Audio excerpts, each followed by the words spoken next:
Sejam muito bem-vindos, amados meus, aqui à aula 2 sobre a história da saúde pública no Brasil, focado aí no concurso da Secretaria de Saúde do Distrito Federal 2023, seu futuro emprego, amém?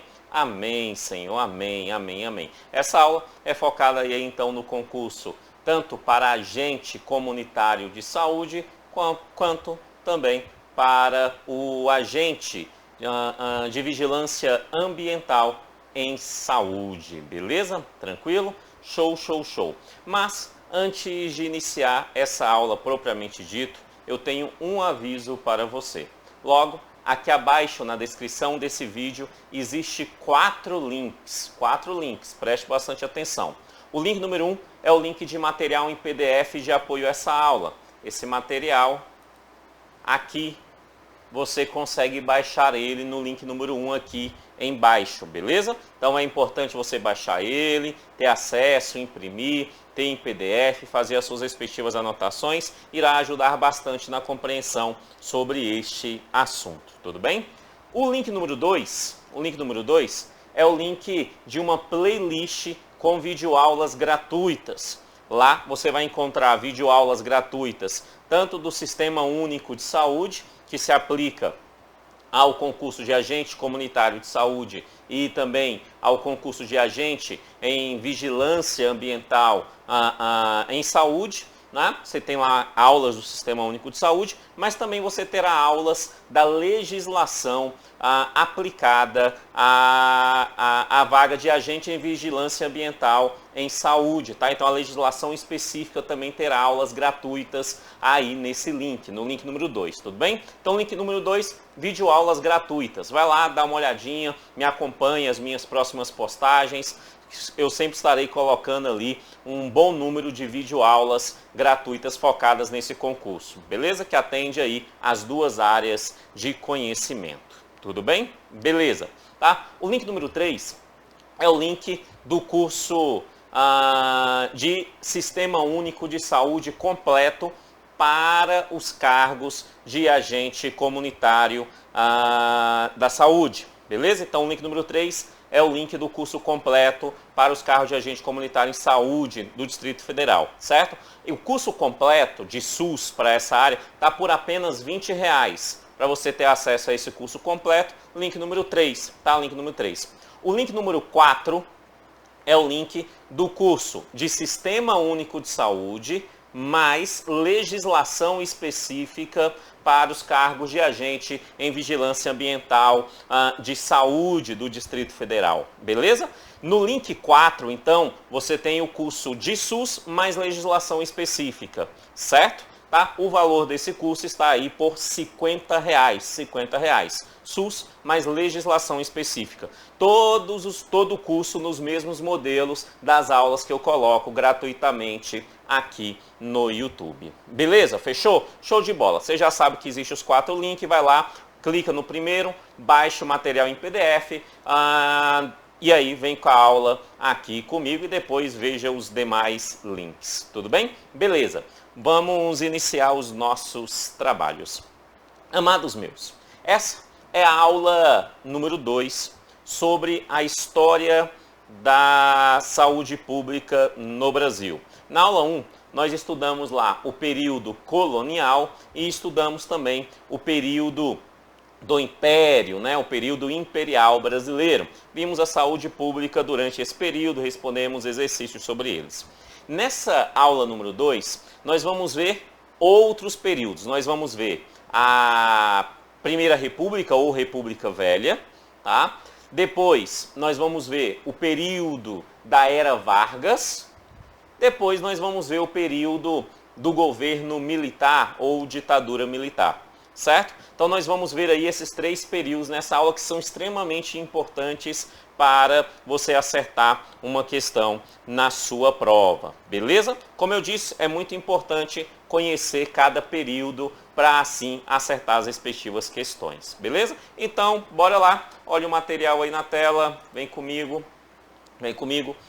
Que aula é essa? Ele se encontra lá no seu edital no título Evolução Histórica da Organização do Sistema de Saúde no Brasil e a Construção, do Sistema Único de Saúde, princípios, diretrizes e arcabouço legal. Esse é o título que lá está. Resumidamente, nós estamos falando então da história da saúde pública, mais o seu arcabouço legal, ou seja, as legislações que levaram a ter o que nós tenemos hoje como Sistema Único de Saúde no decorrer do tempo e do espaço em nosso amadíssimo Brasil. Beleza? Show! Tá? Então vamos lá.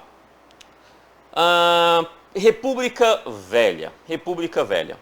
Então, antes da República Velha, só lembrando que lá no período imperial, nós saímos da teoria miasmática e entramos na teoria da unicasualidade, com o surgimento aí da descoberta, né, da bactéria, beleza? Tá?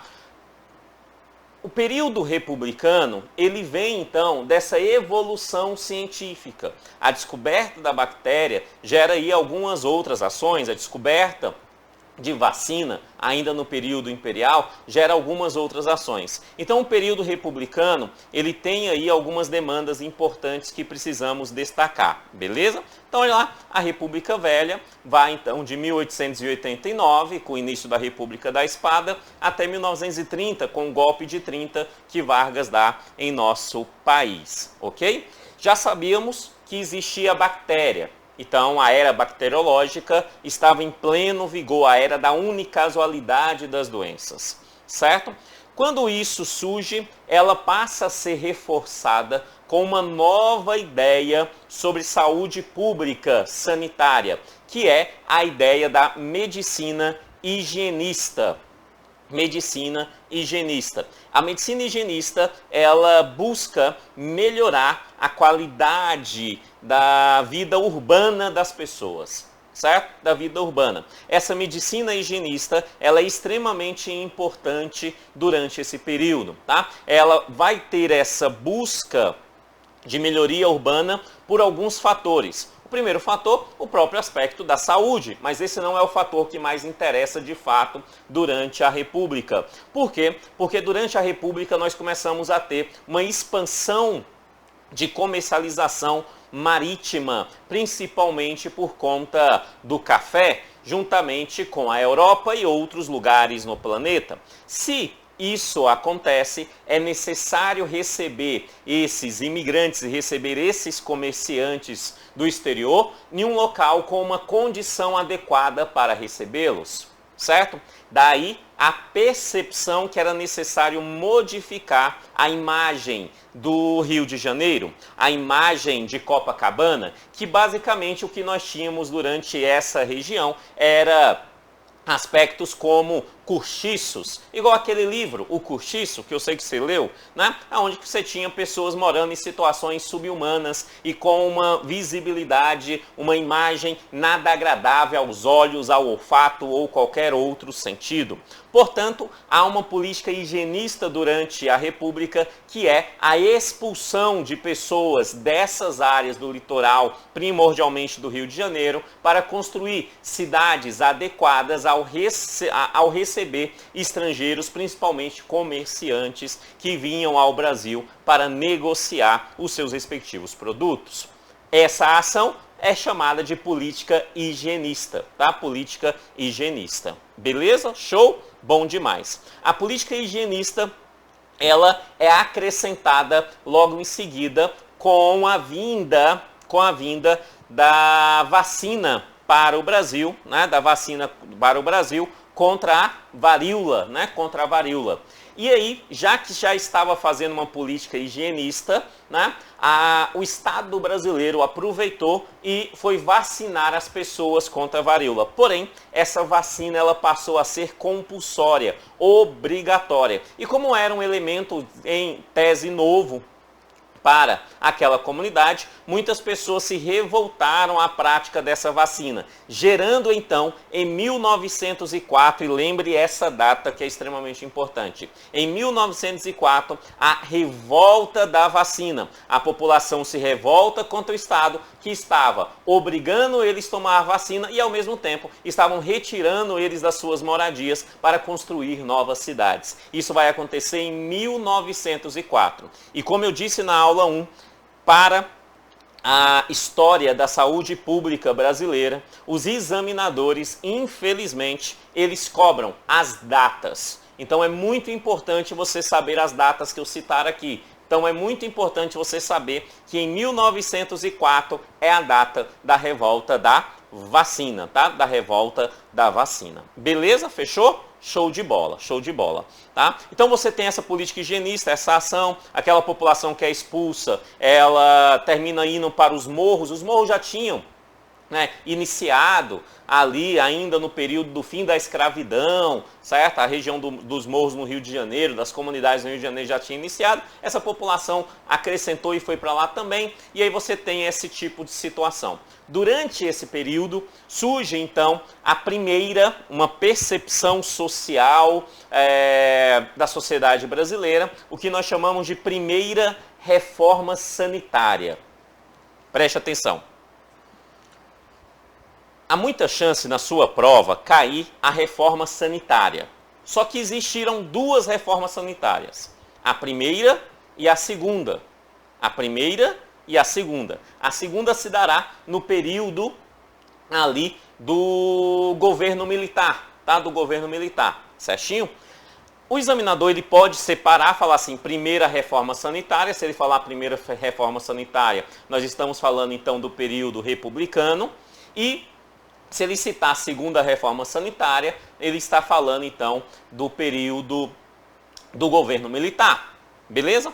Porém, todavia, contudo, existem várias questões onde o examinador só usa o termo reforma sanitária. Ele não diz nem primeira nem segunda, é só o termo geral, reforma sanitária. Quando ele usa esse termo reforma sanitária, o examinador está se referindo à segunda reforma, aquela que nós vamos ver durante o período militar. Beleza? Tá, mas o que é uma reforma sanitária? Reforma sanitária é um movimento social, é um movimento de pessoas que começam a discutir uma determinada ação para as políticas públicas, no caso, políticas públicas sanitárias. Então, isso significa para a saúde pública de nosso país. A primeira reforma sanitária, ela ainda com forte influência da questão da unicasualidade, da descoberta das bactérias, que a doença tem um único fator, ela termina buscando ações para tentar trazer para o governo federal a responsabilidade de melhorar a vida e a saúde pública das pessoas. Por isso, a primeira reforma sanitária, ela busca então esse movimento social, tenta levar que haja uma concentração e uma verticalização do governo federal como responsável pela saúde em nosso país. A primeira reforma, ela existiu, mas ela não teve muita força, tá? Não é tão significativo assim, mas ela existiu e ela fez isso. Ela busca a concentração da saúde ao governo federal, beleza? Ao governo federal. Certo, certo, certo. Beleza? Isso aqui é o que acontece durante o governo republicano. Beleza.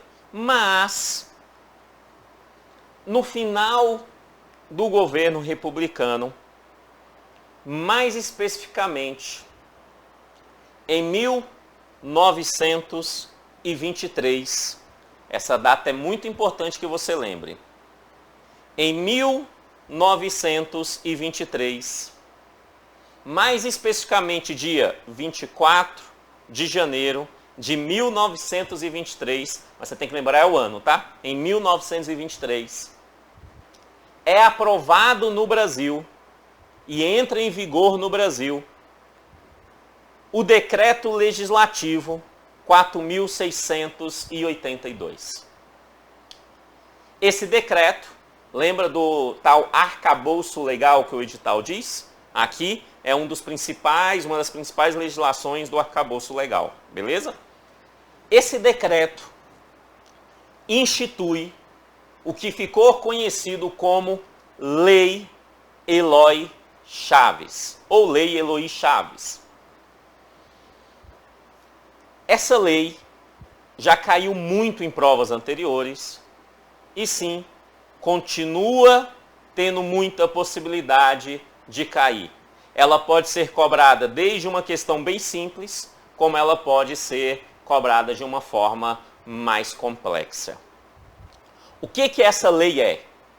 Antes de qualquer coisa, você precisa entender que a Lei Eloy Chaves, aprovada em 1923, no finalzinho do período da República Velha, ela é uma lei previdenciária. Ela é uma lei que estabelece um modelo de previdência em nosso país.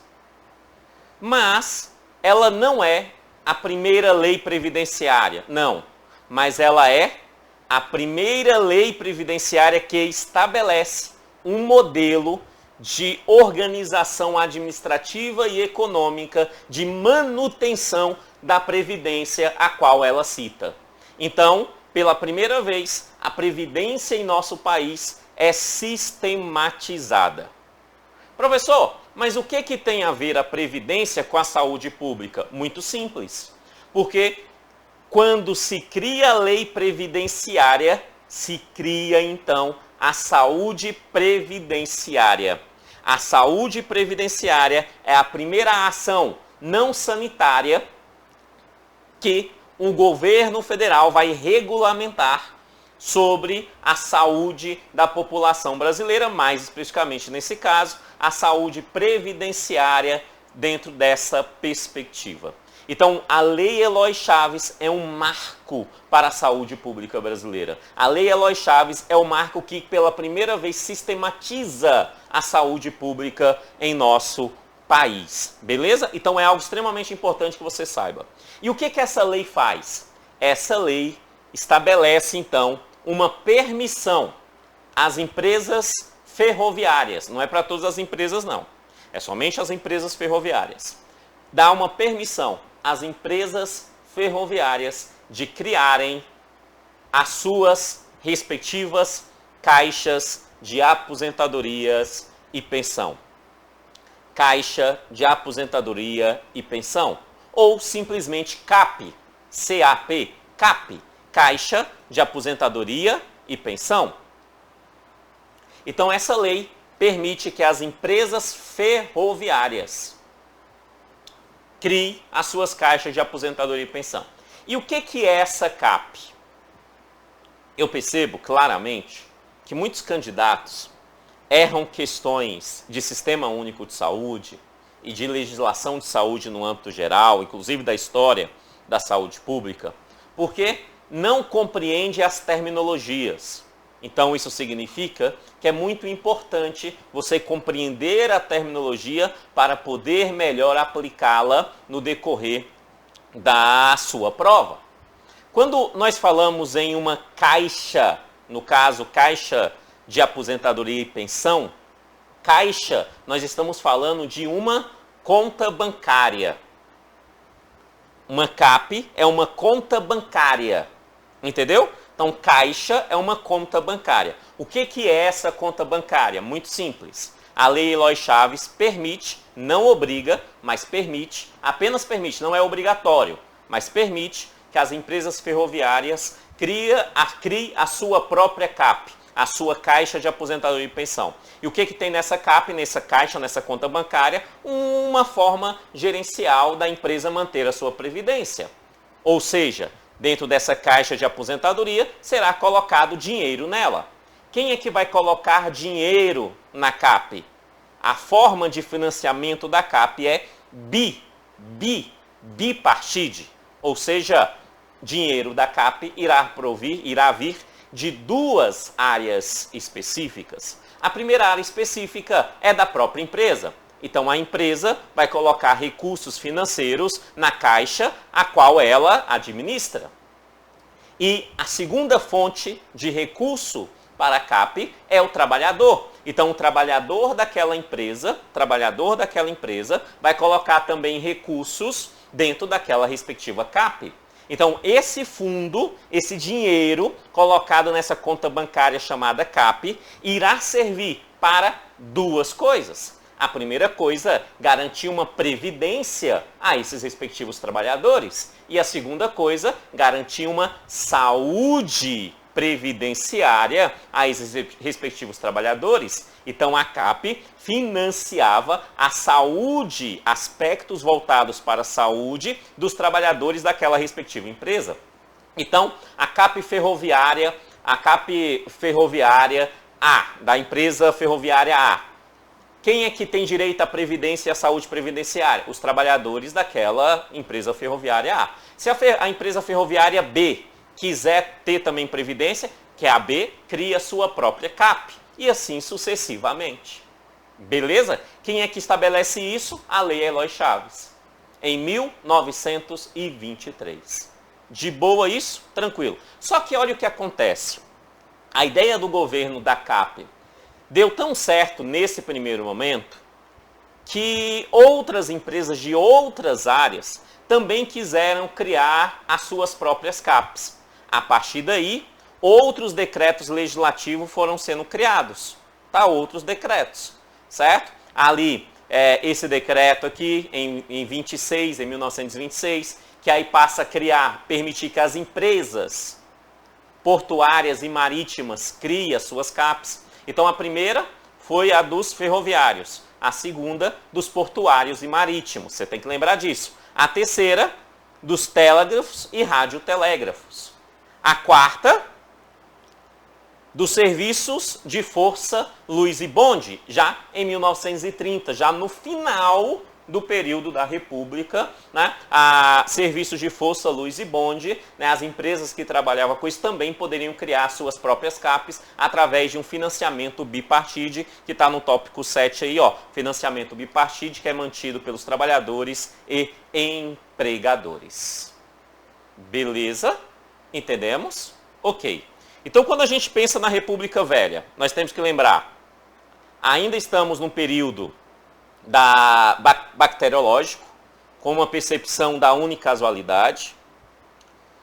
Junta-se a ela a política, a medicina higienista, a vacina obrigatória, compulsória, de uma medicina policial obrigatória. E aí você tem, então, em 1904, a revolta da vacina como resposta a isso. E, dentro desse mesmo aspecto, o governo federal, já em 1923, aprova uma lei chamada Lei Eloy Chaves, que vai permitir a criação das CAPs ferroviárias. E, a partir daí, outras CAPs serão criadas. A CAP dos marítimos e portuários, depois a CAP dos telégrafos e radiotelégrafos e depois a CAP, já em 1930, dos serviços de força, luz e bonde, e a CAP é bipartite o seu financiamento. Beleza? Ok. Só que aí, em 1929, temos uma nova eleição no Brasil. Nessa eleição, há um candidato muito conhecido chamado Getúlio Vargas. E aí o que acontece? Ele ganha a eleição?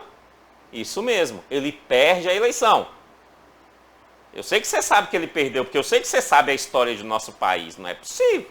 Ele perde a eleição em 1929, tá? E aí em 1930, certo? Com a força ali dos tenentes, tal, não entraremos no aspecto histórico propriamente dito, mas Getúlio Vargas então dá o famoso golpe de 30 e assume o governo, que aí tem várias formas de governo durante esse período. Resumidamente, uma forma muito tranquila, vai de 1930 até 1945, que podemos chamar aqui, porque é assim que os examinadores da área de saúde, quando cobram história, chamam de Era Vargas. Durante o período da Era Vargas, nós tivemos alguns aspectos bem relevantes para a saúde pública em nosso país. Tá?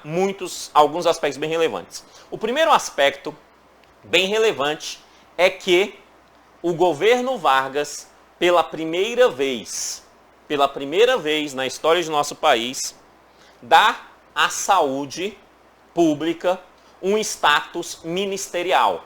Então, pela primeira vez, nós vamos ter um Ministério da Saúde, que não é só da saúde. Na verdade, é o Ministério da Educação e Saúde, que depois se torna Ministério da Saúde, a parte da saúde, obviamente. Tá? Então, primeiro ele cria o Ministério da Educação e Saúde. Isso é um fator relevante. Quem é que cria pela primeira vez? Governo Getúlio Vargas. Governo Getúlio Vargas. Beleza? Fechou? Show de bola.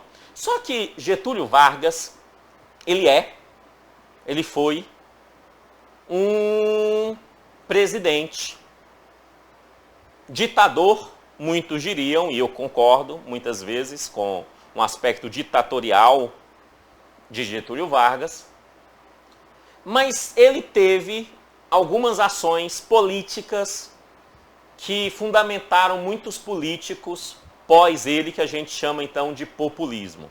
E por que eu estou falando isso? Porque Vargas queria receber todos os louros de todas as boas ações feitas para a população brasileira. Então Vargas começa a tomar muitas medidas populistas que termina fazendo com que a população o ame em várias áreas, como por exemplo a área trabalhista.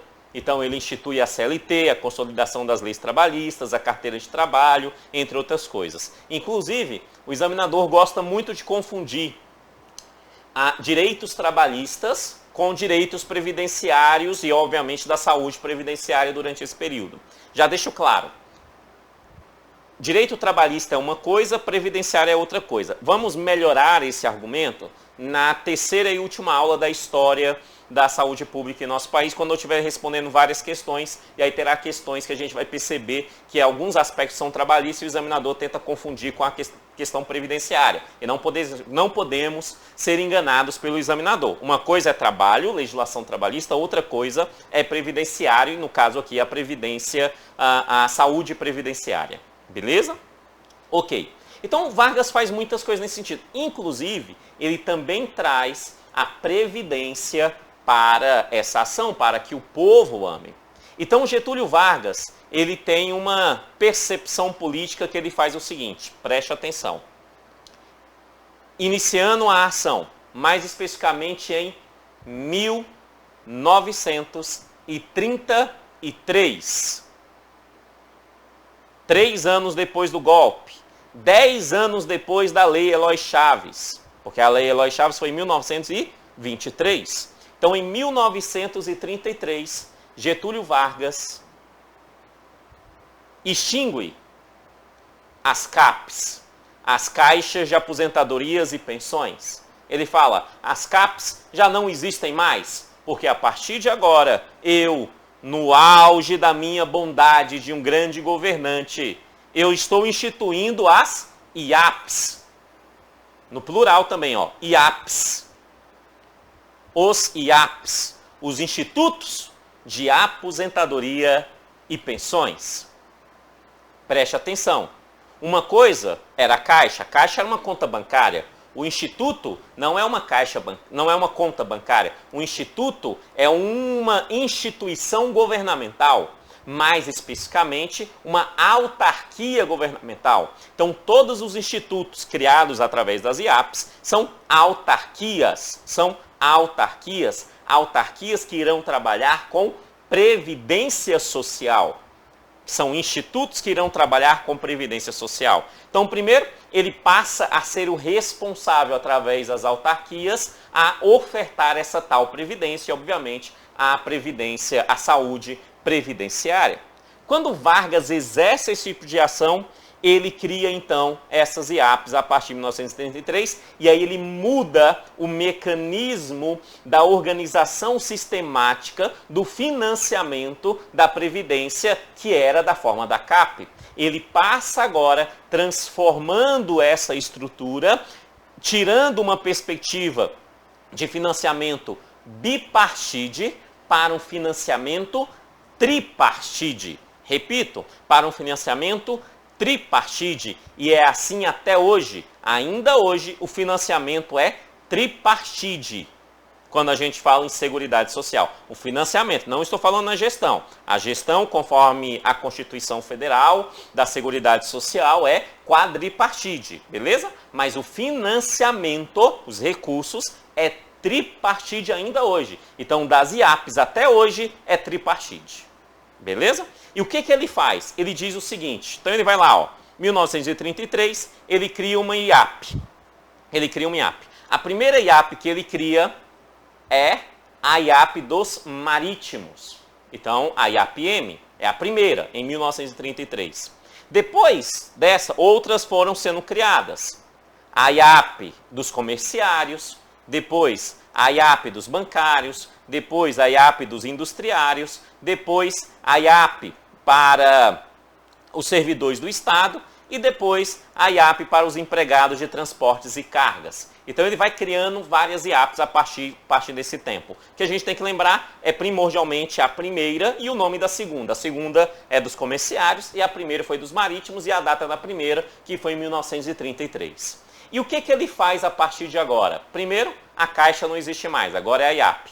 E a IAP, ela passa a ter um financiamento tripartite. Então é o seguinte, quem é que vai manter economicamente esse sistema funcionando de saúde previdenciária e de previdência conjuntamente? As empresas, então as empresas continuam, os trabalhadores continuam, só que agora o governo também passa a financiar essa previdência, partindo aí então a concepção tripartite das IAPs, porque o governo também entra financiando. E por que o governo entra financiando? Porque o governo não é bobo, Getúlio Vargas não era bobo, de bobo ele só tinha a cara e o andado, o resto ele não era nada bobo. Por que ele faz isso? Muito simples, porque quando o governo entra financiando, é quem passa a gerenciar todo esse dinheiro. Então a empresa passa a mandar o dinheiro agora para o Instituto. O trabalhador passa a mandar o dinheiro para o Instituto. O governo coloca um pouquinho lá, mas gerencia todo esse dinheiro. Agora é o governo. Antes, a Caixa, as CAPs, eram gerenciadas pela própria empresa. Agora não. Agora quem gerencia é o governo. E aí qual é a alteração que isso dá além da perspectiva tripartite? É como que é ofertado essa previdência e essa saúde previdenciária. Ou seja, pela CAP, quem ofertava era a própria empresa aos funcionários daquela empresa. A IAP muda isso. Não é mais a empresa, mas agora é a categoria. Então, o Instituto de Aposentadoria, de Pensões e Aposentadorias dos Marítimos passa a gerenciar toda a previdência e saúde previdenciária de todos os marítimos brasileiros. Então, não é mais uma empresa, mas sim uma categoria. Então a empresa dos marítimos A, a empresa dos marítimos B, a empresa do marítimo C não gerenciavam mais. Mandava todos os recursos para a IAP-M e aí a IAP dos marítimos recebia esse recurso e gerenciava para todos os marítimos. Perceba que é uma categoria. Então não é para todo mundo ainda, não é para toda a população brasileira. Não. É só para os marítimos. Aí depois vai para os outros, para os comerciários, para os bancários, para os industriários, para aqueles que estão dentro de uma respectiva IAP. Ok, isso? Fechou? Beleza. Tá? É tripartite. Aqui tem uma tabelinha comparando os dois. Eu gosto de sempre ter uma tabela como possível. República Velha CAP, Era Vargas IAP.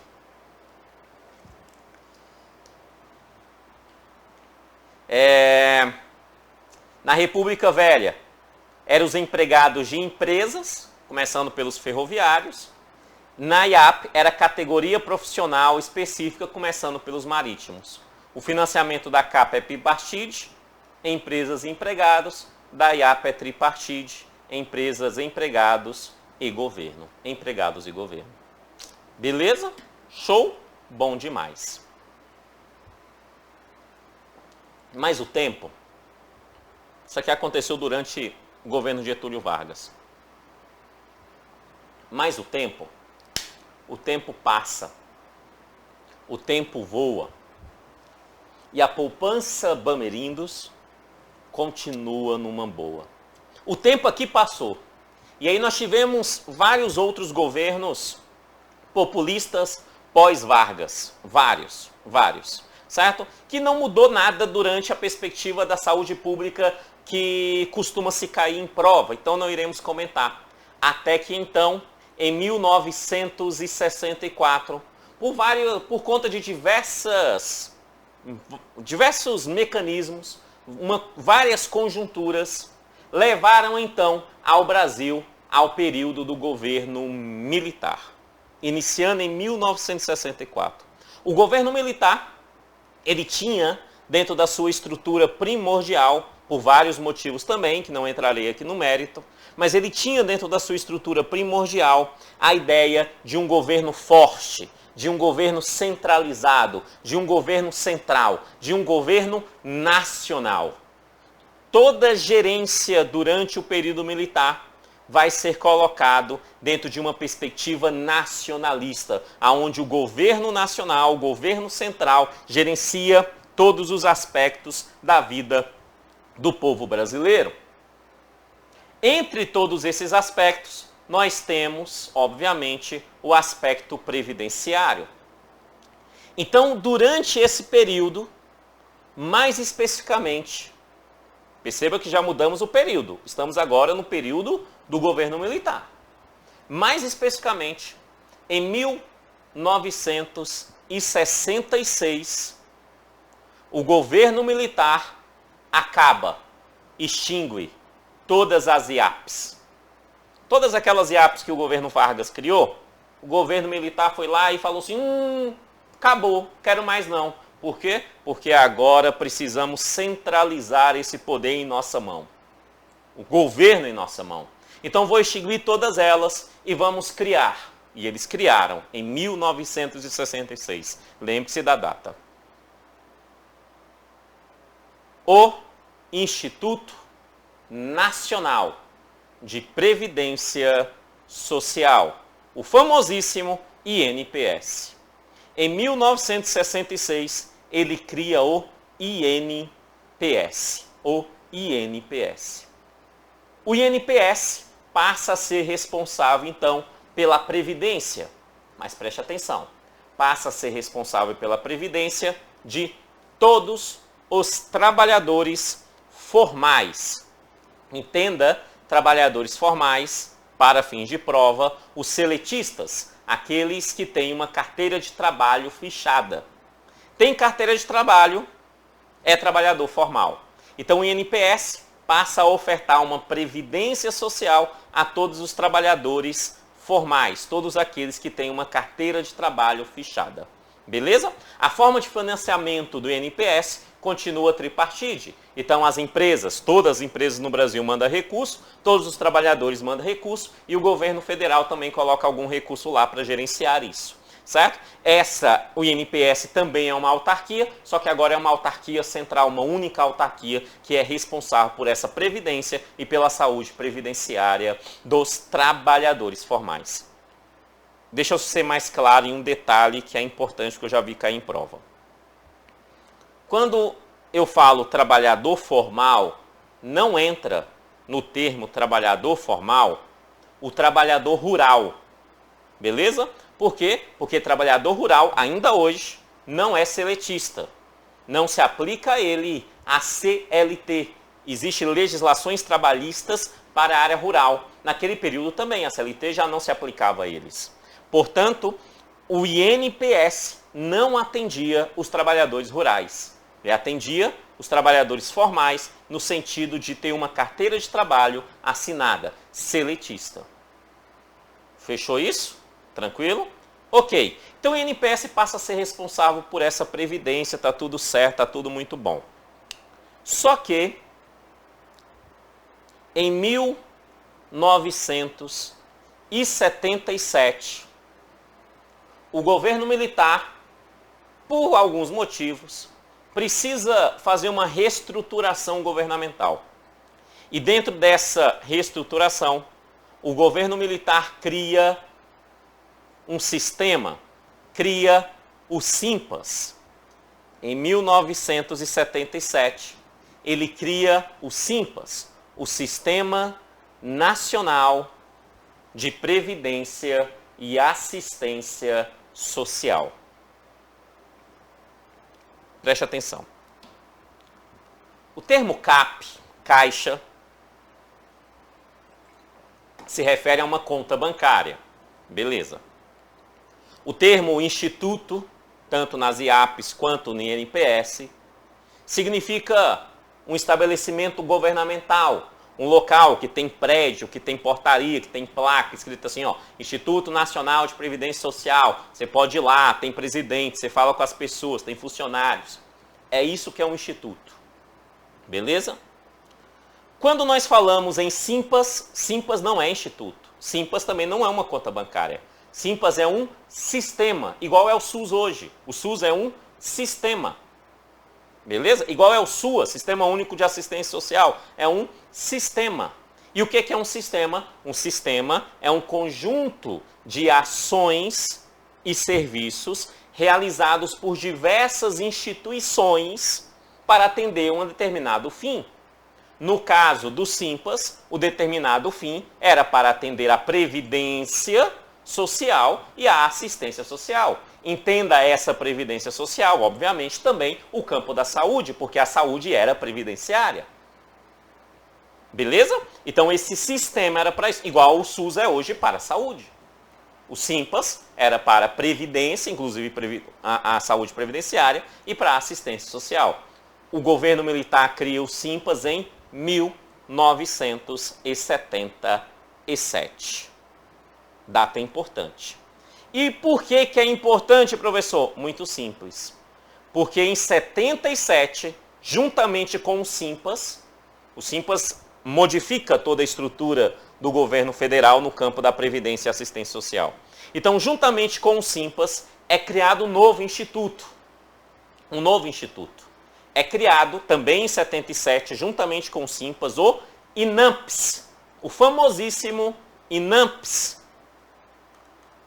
É criado o famosíssimo INAMPS, o Instituto Nacional de Assistência Médica Previdência Social. O INAMPS. Vamos ver se você está entendendo. O INPS foi criado quando? Isso, em 66. E o INAMPS? Isso, em 77. Beleza? Tranquilo? Vamos ver se você está entendendo 2 a revanche. A CAP foi criada quanto? Isso, em 1923. Os IAPs foram criados quanto? Isso, em 1933. 10 anos depois. Quando o IAP foi criado, a CAP deixou de existir. Beleza? Os IAPs foram criados, as CAPs deixaram de existir. Beleza. Então, em 33 foram criadas as IAPs. Em 66, o governo militar criou o quê? Isso, o INPS. Quando o INPS foi criado, as IAPs deixaram de existir, porque agora passa a ser um Instituto Nacional. De boa? Tranquilo? Entendemos? Então, passa a ser um Instituto Nacional, as CAPs. A IAP passa a ser um nacional. A IAP não. O INPS, né, passa a ser nacional. De boa. Então, o INPS é criado em 66. Em 77 é criado o Simpas, um sistema, e dentro dele foi criado o INAMPS. Também em 77, obviamente. Quando o INAMPS é criado, adivinha o que acontece com o INPS? Isso mesmo, ele continua existindo. Olha como que se quebra a lógica. O INPS não deixa de existir com a criação do INAMPS. Na verdade, o INPS continua existindo. Só que aí vem a grande pergunta. Beleza, professor. Então, para que foi criado o INAMPS? Aí vem a grande resposta. É porque, a partir de agora, de 77, começamos a separar algumas coisas. E o que nós separamos? Separamos a previdência da saúde previdenciária, da saúde do trabalhador e, a partir daí, então, também dos dependentes do trabalhador. Perceba que ainda não é para todo mundo. É para o trabalhador e os dependentes desse trabalhador. Os filhos, a esposa, o marido desses trabalhadores. Então, não é para todo mundo ainda. Beleza? Começamos a separar. Como assim? A partir de 77, o INPS passa a ser responsável agora só pela previdência. Não tem mais responsabilidade em saúde previdenciária. Por quê? Por quê? Isso, garoto esperto. Isso, menina sabida. Porque em 77, quem passa a ser responsável pela saúde previdenciária passa a ser o INAMPS. O INAMPS passa a ser o órgão responsável pela respectiva saúde previdenciária em âmbito nacional de nosso país. Também é uma autarquia responsável pela saúde previdenciária, que continua mantendo essa previdência, então, com financiamento tripartite, empresas, trabalhadores e o próprio governo gerenciando essa demanda. Entendemos? Beleza? Tá? Então o INAMPS passa agora a ser responsável pela saúde previdenciária. Então a partir de agora o INPS já não tem mais função para a saúde pública. De boa? Só para a previdência. Somente para a previdência. Beleza. Temos aqui uma tabela então comparando essas estruturas, só para os encargos de consciência do professor. Só lembrando, tá, mas não esqueça, esse material que está aqui na tela, você tem acesso a ele. Ele está no primeiro link aqui abaixo. Logo aqui abaixo, na descrição desse vídeo, existe 4 links. O link número 1, material em PDF de apoio a essa aula, esse material que está aqui na tela. Link número 2 é uma playlist de videoaulas gratuitas, tanto de SUS quanto de legislação, para, mais especificamente, para os agentes de vigilância ambiental em saúde. Beleza? Do Distrito Federal, concurso 2023. Tá? SUS serve para os agentes de vigilância ambiental em saúde, quanto também para os agentes de saúde comunitária, né? E, além disso, vai estar nessa playlist, no link 2. No link 3 é o link do curso de SUS completo por apenas R$20, nesse mesmo modelinho que eu estou dando aula aqui para você. Certo? Com material em PDF de apoio, com teoria, com exercício, esse mesmo modelo. R$20, SUS completo, que atende tanto os agentes em saúde comunitária, quanto os agentes de vigilância ambiental em saúde, beleza? E o link 4 é o curso completo de SUS, mais legislação específica para os agentes, em vigilância ambiental para a saúde, beleza? Então nós temos 4 links aí embaixo. Esse material em PDF com essa tabela aqui, link número 1, coloca aqui abaixo, não esquece disso, beleza? O que a tabela demonstra? Olha lá, República Velha, era CAP, atendia os empregados e as empresas, e o financiamento era bipartite, de empresas e empregados. Na era Vargas, é criada as IAPs, várias, começando pelos marítimos, né? Que atendia as categorias profissionais, já eram institutos, autarquias, atendia categoria, passou a ser tripartite o financiamento, empresas, empregados e governo. Durante a ditadura militar, o governo militar, o INPS, em 1966, e aí depois essa ação passa a ser substituída pelo INAMPS a partir de 77. Beleza? Tá? Atende agora todos os trabalhadores formais e dependentes, e os seus filhos, tá? Esposa, marido, tá? O financiamento é tripartite, e aí, ou seja, empresas, empregados e governo, empresas, empregados e governo. Beleza? Show? Tá? Tranquilo até aqui? Show. Então, a partir dessa perspectiva de saúde previdenciária e primordialmente com a criação do INAMPS, nós passamos a ter ali alterações básicas na forma de gestão da saúde pública em nosso país, que é o seguinte: a ideia de saúde pública e a ideia de assistência médica. A ideia de saúde pública passa a ter a ver com ações voltadas para toda a população, ou seja, questões de saneamento, por exemplo, que passa já no governo Getúlio Vargas, né, o governo anterior que nós estudamos, já ser criado, já ser fundamentado pelo Ministério da Educação e Saúde. E aí, posteriormente, pelo Ministério da Saúde, aqui já no governo militar, pelo Ministério da Saúde. Voltado, então, para campanhas de combate às endemias em todo o país. Isso é a ideia de saúde pública. Enquanto que a assistência médica, ela, então, passou a ser previdenciária na CAP, né, lá ainda na República Velha, indo até o período do governo militar, chegando até um pouco na nova república, ela passa a ser previdenciária para atender os trabalhadores com vínculos, né, trabalhistas formais, carteira de trabalho fichada, CLT, e os seus dependentes a partir ali primordialmente do INAMPS. De boa? Tranquilo? Ok. Lembra que eu falei que o SIMPAS é um sistema e juntamente com o sistema foi criado o INAMPS, isso em 1977? Só por desencargo de consciência do professor.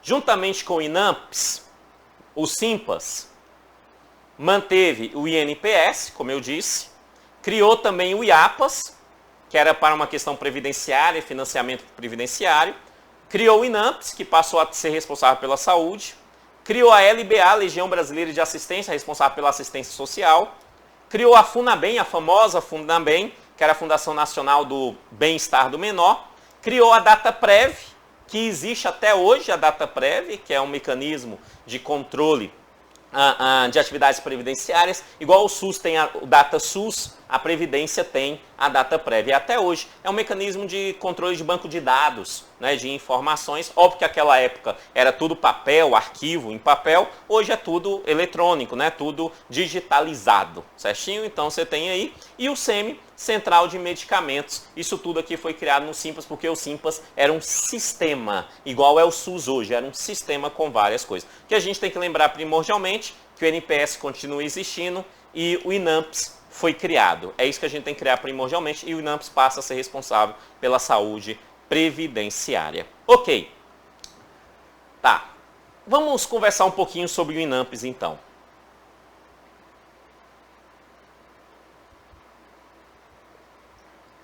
Quando falamos no INAMPS, o INAMPS era então um instituto responsável pela saúde previdenciária dos trabalhadores e seus dependentes.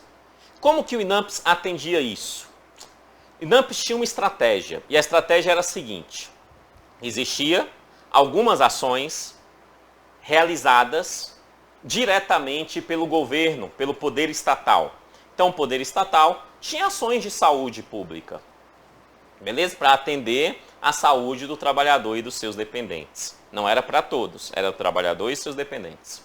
Tá? Mas a maior parte das ações realizadas pelo INAMPS era voltado para a iniciativa privada, ou seja, instituições privadas de saúde, atendia os trabalhadores e seus dependentes e recebiam um recurso do INAMPS para esse fim. O SUS faz isso hoje, só que hoje o SUS não é a maioria do atendimento, não é assim.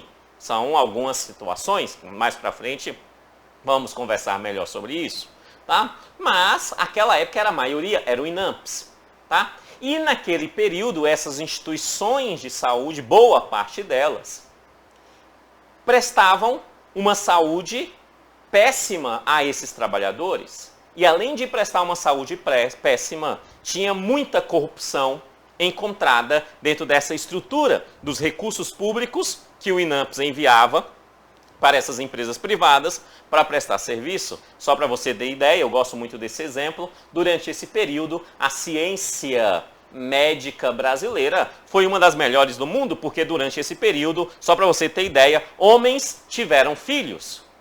Teve partos de homens no INAMPS durante esse período. Ou seja, o homem chegava lá com uma gripe e saía lá no prontuário que ele tinha tido um parto. Para quê? Para que a empresa recebesse os recursos de parto e não de gripe.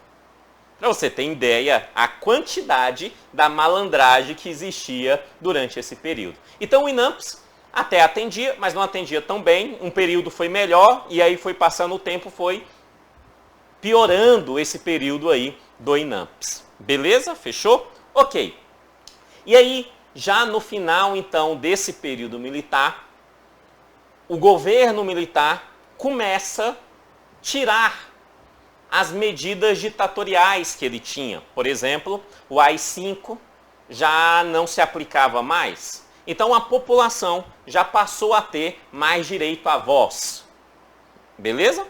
Essa população com direito à voz e com o INAMPS não funcionando muito bem e também não atendendo a todos, porque não atendia a todos, atendia apenas os trabalhadores e seus dependentes, essa população começa a questionar o governo e começa a pedir melhoria na saúde pública brasileira. Essa ação começou a ser melhorada pela população. Esses pedidos começaram a ser melhor estruturados pela população através de um novo movimento social chamado de Segunda Reforma Sanitária durante a década de 70. iniciando na década de 70. Então, a segunda reforma sanitária, na década de 70 de nosso país, era um movimento social que requeria melhorias na saúde pública ao respectivo governo de nosso país. Então, era um movimento social. Não era uma instituição, não era uma conta bancária, não era um sistema, era apenas um movimento social. Mas foi um movimento extremamente importante. Por quê? Porque esse movimento já tinha influência de novas perspectivas sobre a saúde pública. Esse movimento já percebia a saúde não mais como uma questão unicasual, que o problema do processo saúde-doença é uma única bactéria, é um único vírus, uma única causa. Não. Esse movimento já tinha a percepção de que os fatores que ocasionavam o processo saúde-doença eram pluricasuais. Mais especificamente, o termo que podemos utilizar eram fatores biopsicossociais, biológicos, psíquicos e sociais. Isso vai ser influenciado, né, lá por conta de algumas ações, inclusive um congresso chamado Congresso de Alma Data, que vai gerar essas ações e vai gerar depois uma perspectiva do que a gente chama de determinantes sociais da saúde, que será uma próxima aula no futuro e nós vamos voltar nesse assunto lá. Beleza? Mas isso que é questionado sobre os determinantes sociais, esse movimento chamado reforma sanitária, ou mais especificamente segunda reforma sanitária, como eu disse, o examinador pode simplesmente falar reforma sanitária para você, aqui, sem maiores problemas.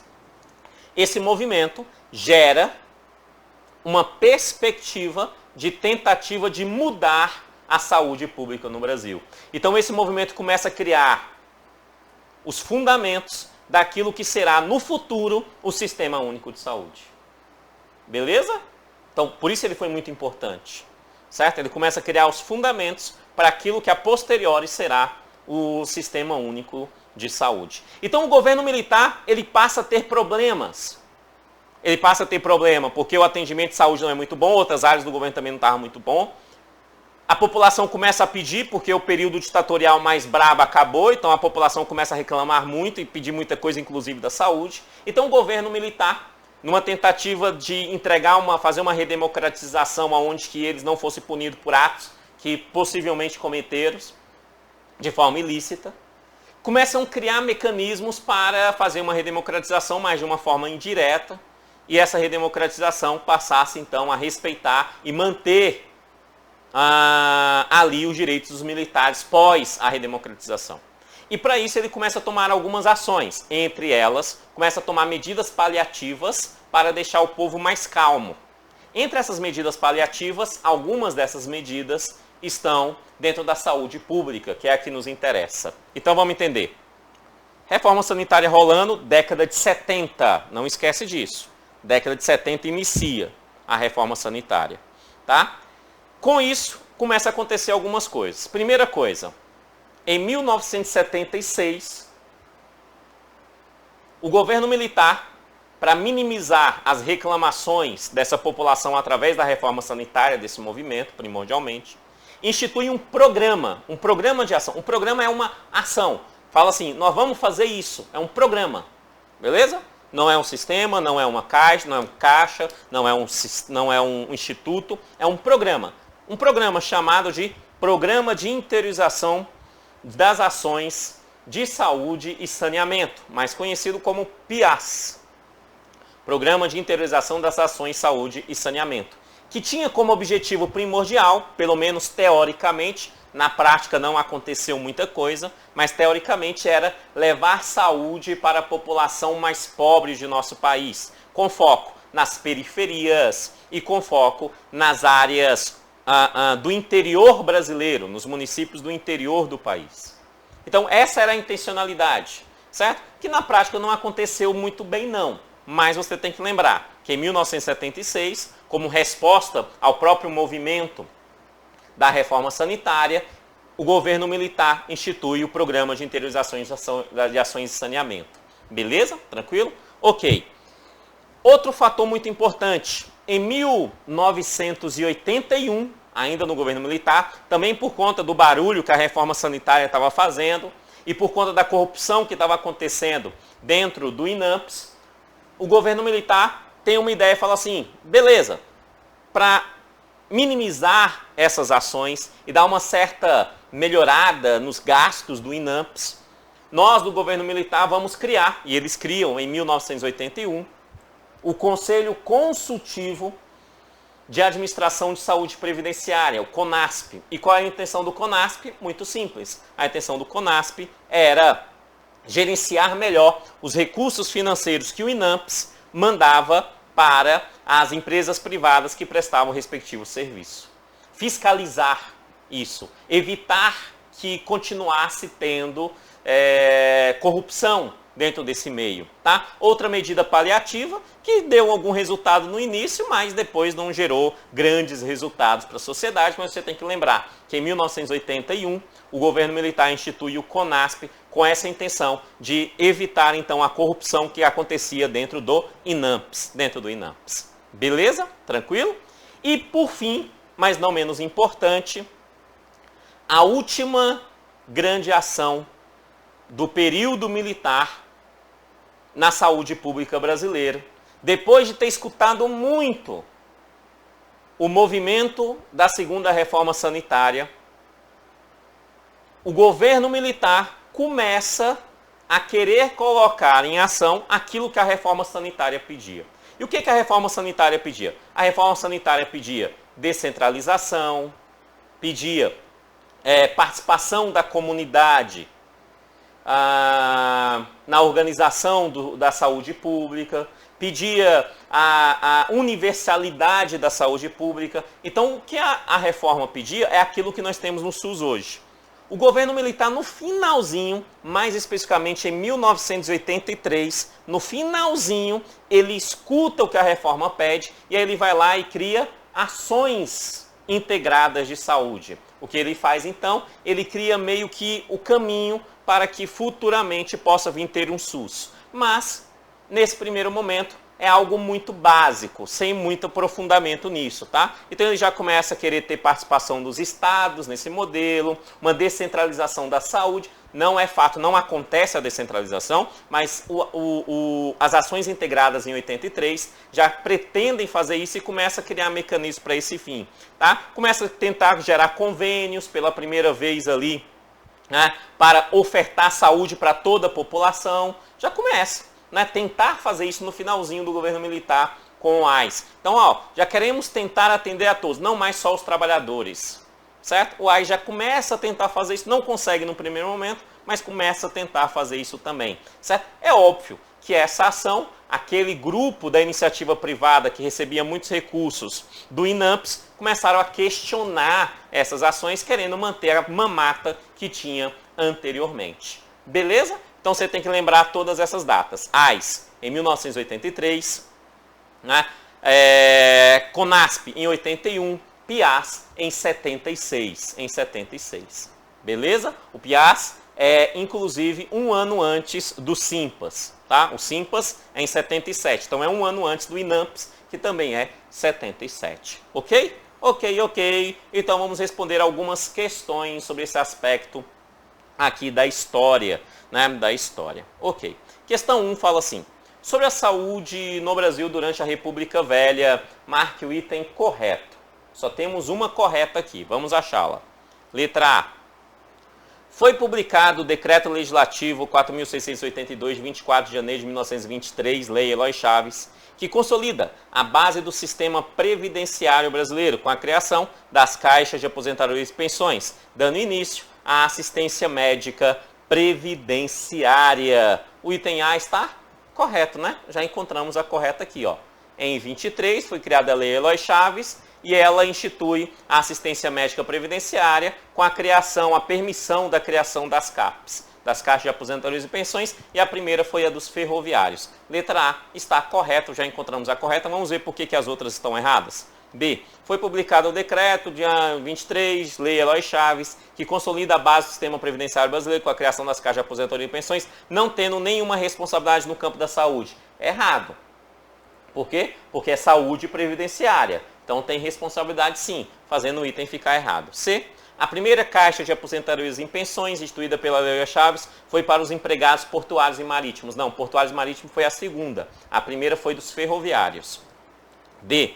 O financiamento das caixas de aposentadoria e pensões era tripartite, ou seja, a CAPES era financiada por trabalhadores, empregadores e governo. Errado também, você já sabe que era bipartite, trabalhadores e empregadores. Questão número 2.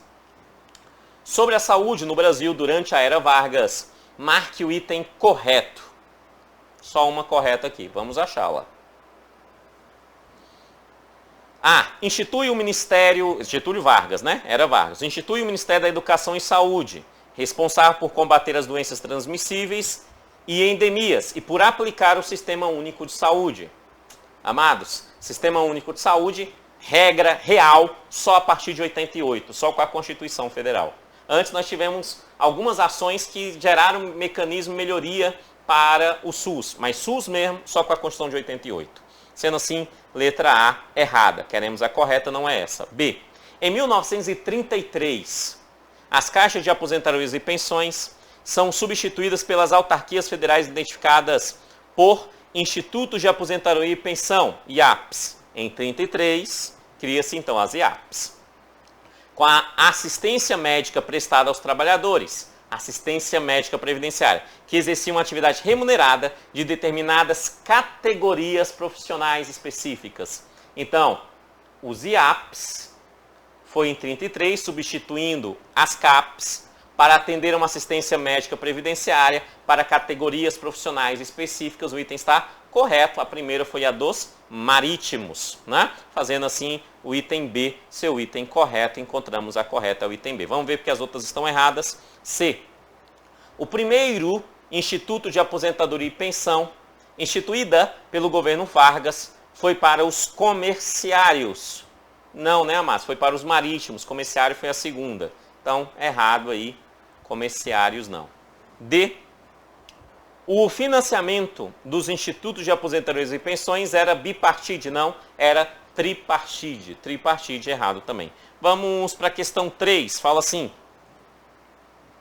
Sobre a saúde no Brasil, durante o governo militar, marque o item correto. Uma correta. A.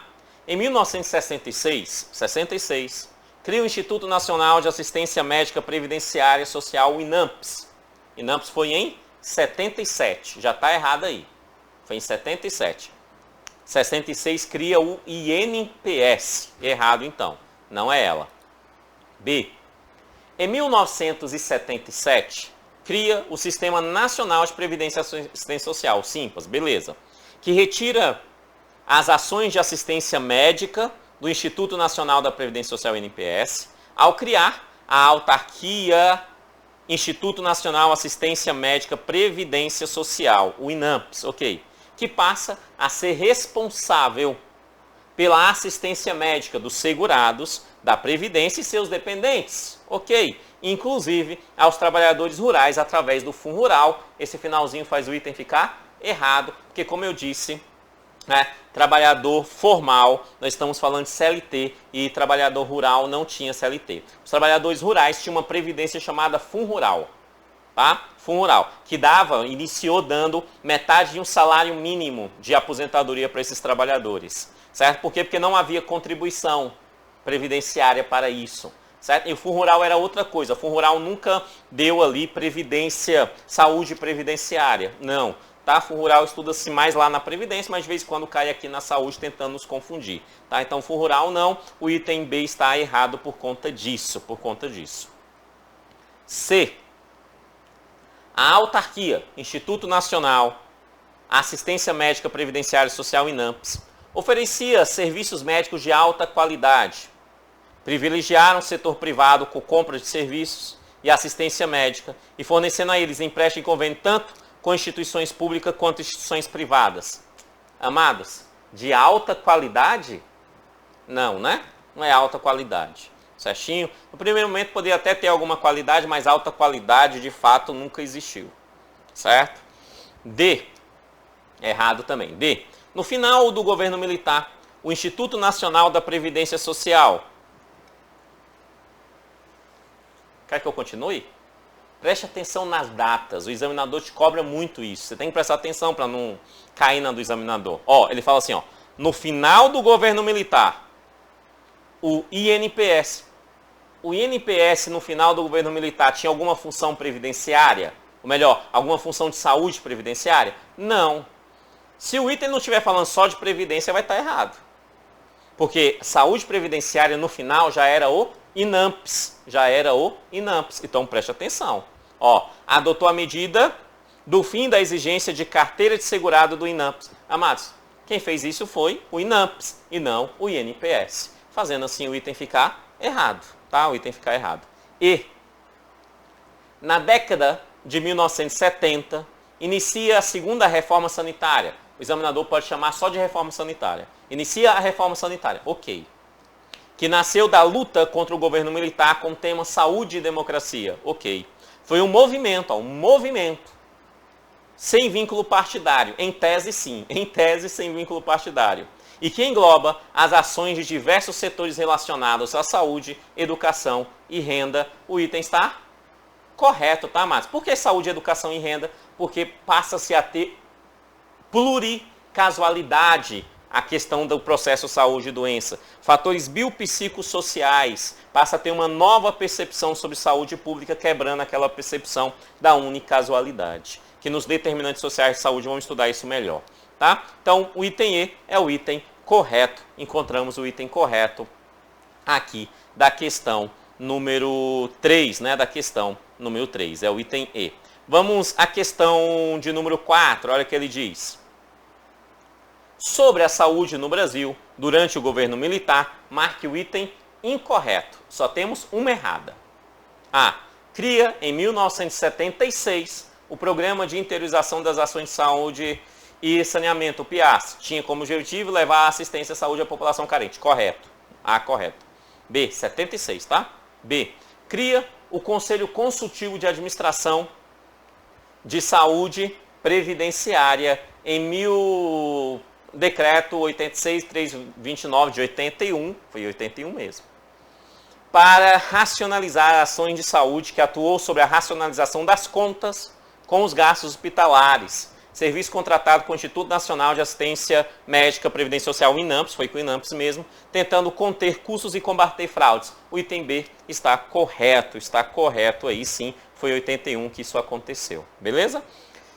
C, em 1983, cria as Ações Integradas à Saúde AIS, que tinha o objetivo de universalização da acessibilidade da população, que passa a ter a possibilidade de participação dos estados e municípios através de convênios, né? Através de convênios. Amados, em 83, cria a AIS mesmo, e a AIS já tenta, de certa forma, criar ali alguma ação de descentralização, criar convênios, participação dos estados no processo, da própria população. Tá? De alguma forma já começa a tentar fazer isso sim. Tá? Meio para inglês ver, mas para fins de prova, em 83 começa a estar certo. E a D, eu estou procurando a incorreta, D, Ações Integradas de Saúde, AIS, que iniciou a descentralização da saúde ainda no Instituto Nacional de Assistência Médica e Previdência Social, não sofreu pressão contrária de grupos corporativistas de empresários da saúde. Errado, né? É óbvio que sofreu ali pressão corporativista, lobby. Né? O Brasil é bom em fazer lobby. Então sofreu muito lobby para que não acontecesse essa descentralização, fazendo o item ficar errado porque fala que não sofreu. Beleza. A aula 1 sobre essa matéria foi sobre período colonial e império. A aula 2 foi essa. A aula 3 nós vamos ver a nova república, criando o SUS, então, entendendo como é que se cria o SUS finalmente. E também vamos responder várias questões anteriores de história da saúde pública em nosso país. Isso será na aula 3 e última aula sobre essa disciplina. Tá? Teremos outra aula, tem mais uma aula que é sobre determinantes sociais da saúde, que é meio que complementar a essa, que também é muito importante, ficará lá na nossa plataforma exclusiva, aula de determinantes sociais na nossa plataforma, beleza? Se quiser conhecer mais nosso trabalho, baixa o material no link número 1, link 2, playlist videoaulas gratuitos, link 3, curso de SUS por R$20, Link 4, curso de SUS mais legislação específica para agentes de vigilância ambiental em saúde, por R$50. Beleza? Muito obrigado, que Deus abençoe e até a próxima aula. Valeu, tchau, tchau e até lá.